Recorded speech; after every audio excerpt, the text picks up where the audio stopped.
the bargain this year.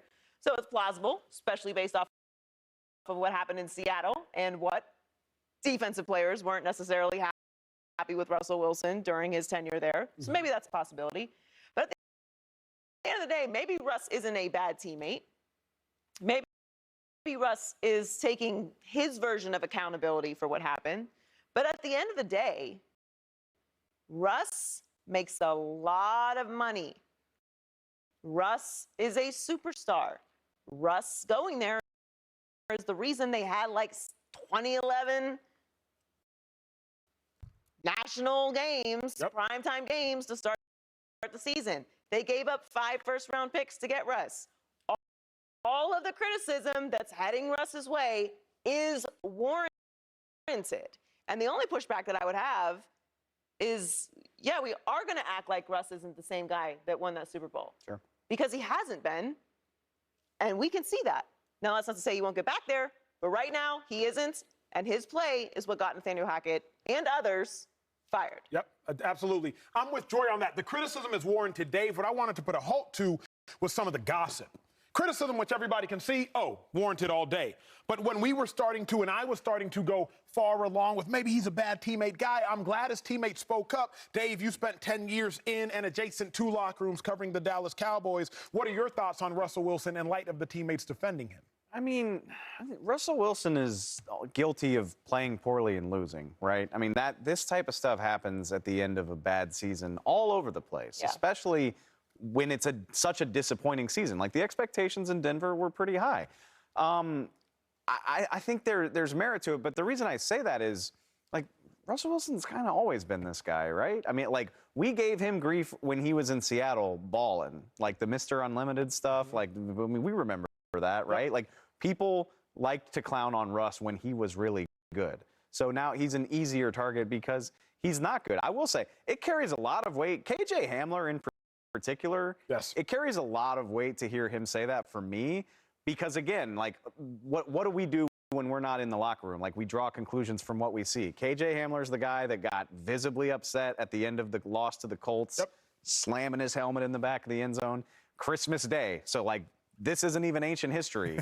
4 days ago, he's freaking out. You know, he runs a shallow route. Russ throws deep. It gets picked, and he's like storming off the field upset before the play's even over. So for him to overcome that and still be willing to go to bat for Russell Wilson, that carries some weight with me. The gossip and stuff, for like I said, it's old hat for Russell Wilson at this point anyway. He's been dealing with that since some of those guys in Seattle were still on his team.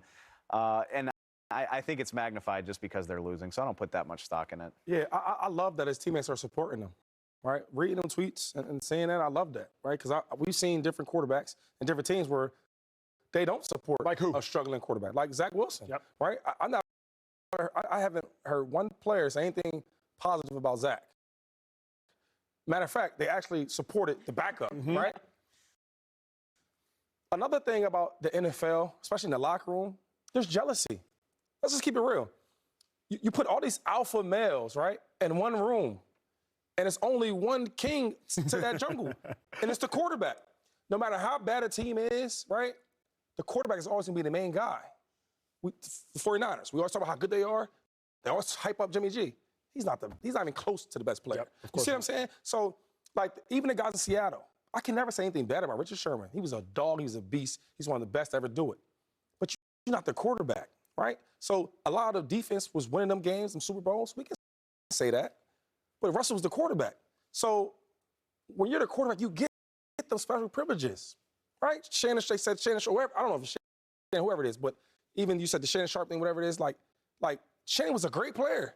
He ain't Elway. I'm sure they treated Elway different. Yeah. Troy Aikman, Emmitt Smith. So I give you them examples because I've been on teams where, hey, I'm making $20 million, the quarterback's making $25 million. I'm like, man, we win the game because of me. You see what I'm saying? So I think a lot of times with Russ, people are jealous of Russ. He got the office now. You know, he's got the money, the contract. The franchise put all this hope into Russ. That's how it works. So KJ Hamler, sorry, bro. you're not the guy. You're okay. Third round, He's not content bad. with it. Second round, number 46 Yeah, but overall. it's He's roles. content with it. Even on the defense, you have a guy like let's say Chubb. Chubb's a beast, etc. So if he's angry that Russ is getting all special treatment, I get it because you're a good player as well. But you're not the quarterback. You're the quarterback. You get special privileges. Don't you think it is strange, though, because we don't see this with other star quarterbacks very often?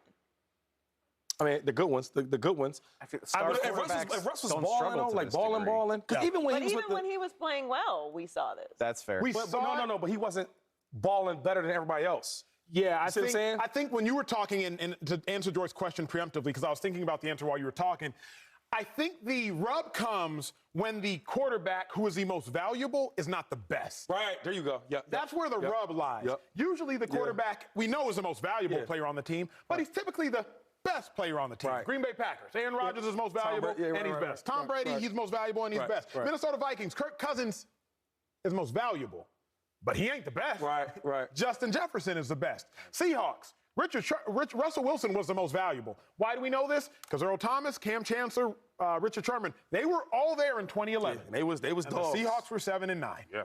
And Russell Wilson shows up, and I believe they were 11-5, and then they were in the Super Bowl. Right. So while Sherm, Earl, and Cam are all better than Russ, and Russ would not deny it. Sure. Russ was the most valuable. Yeah. So I think, Joy, the answer, and I was thinking about it while 2-5 was talking, it's like there's a big rub.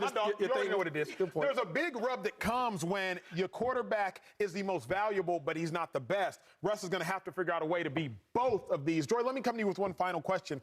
Does this give you, I know you already had optimism, but do seeing his wide receivers cheering and championing him, does that give you even more confidence about Russ getting right next year? It does, because from what we were hearing and that compounding with what we've heard from Seattle and what we've heard from former teammates, which is why I just asked that, it was trending towards I don't know if Russ really gets it. I don't know if Russ sees people and reads the room.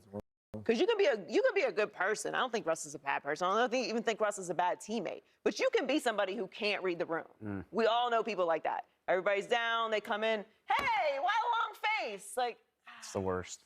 It's the worst. Threw 3 picks. no, not right now. Not right now. So I don't know if Russ is that, but that really doesn't matter. At the end of the day, him having 2 of his young teammates support him is important. Yeah. And it's all going to be on Russ next year.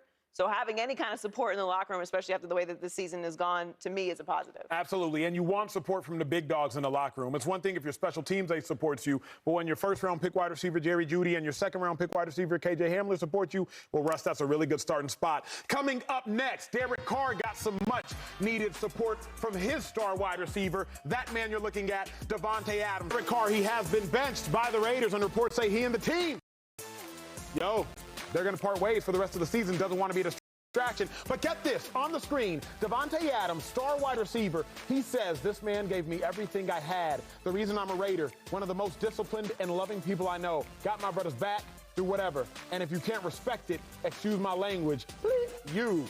Shoulder shrug, shoulder shrug, shoulder shrug. Love you, bruh. You can see Davante Adams right there. You should be able to tell which one Davante is. And Derek Carr right there in that photo.